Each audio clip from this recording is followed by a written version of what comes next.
Hello, this is Andrew Peischer with Treelation, and I'm cutting down a mulberry tree that's dead, pretty much. It's like water flowing out, like it's on a, like as if it's on a water line. Dripping down like a waterfall, man.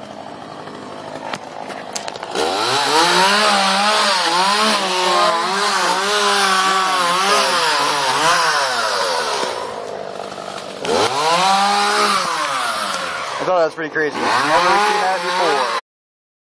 You see the whole middle of the tree is mush. It's just all rotted out. So that's why parts of the tree were just falling off in the last windstorm. So there we go. That explains that.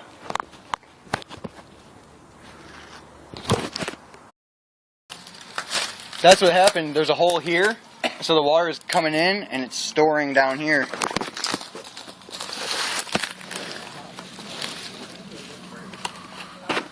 That's what happens when tree limbs aren't removed properly. And you get a channel for the water to go in underneath the bark, and it gets inside the tree, and the tree dies within a couple years. So. Again, this is Andrew with Treelation, regenerating the planet, rejuvenating life. Stay logged in.